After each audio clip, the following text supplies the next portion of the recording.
Alors, 30 ans de recrutement derrière nous, je ne vais peut-être pas passer avant 1980, mais de 1980 à 2019, voire plus 2025, on est passé du recrutement, on va dire, du recrutement simple avec les cabinets de chasseurs de tête, où on était sur des niches de recrutement.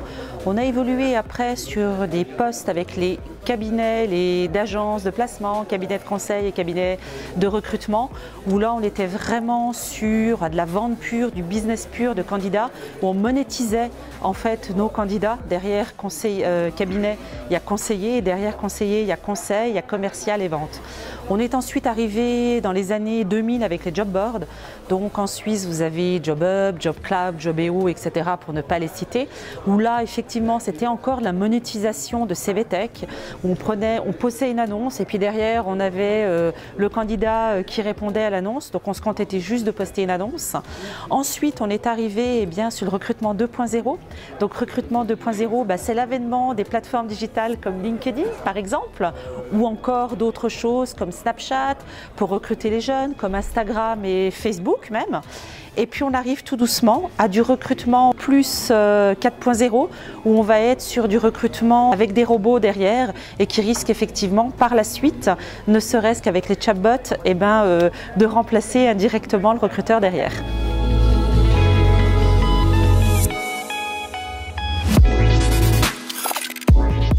Mais bien sûr, on a de grandes écoles en Suisse, donc qui dit de grandes écoles, on sort aujourd'hui de la technologie. De la technologie, on a plusieurs startups aujourd'hui. Je n'ai pas toutes les citer, mais il y en a énormément.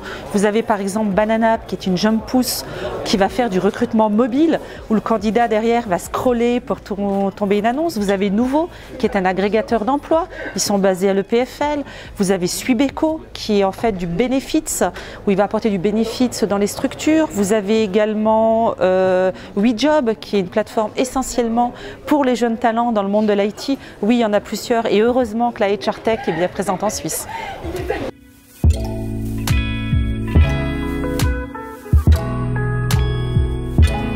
Alors je pense qu'il ne faut pas avoir peur, parce que si on dit on a peur du grand méchant loup, il ne va rien se passer, puis on va rester sur notre petite position, dans notre petite tour d'ivoire.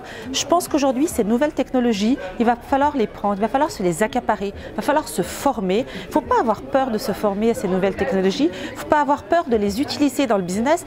Et quoi de mieux que se décharger sur ces nouvelles technologies pour que nous, les recruteurs ou nous, les RH, on soit créateurs de valeur et qu'on puisse travailler sur des fonctions, on va dire, beaucoup plus opérationnel et qui apporte la création de valeur à l'entreprise.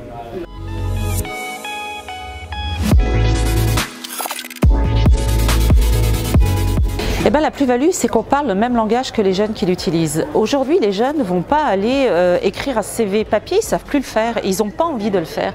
Ils veulent que nous, les recruteurs, derrière, on se mette à leur niveau, qu'on utilise les outils qu'eux utilisent au quotidien. Donc, quoi de mieux que se mettre sur leurs outils, Snapchat, que se remettre sur Instagram, de créer des stories pour pouvoir être à leur niveau. Bien sûr, ça veut dire se mettre en avant. C'est pas simple pour tout le monde.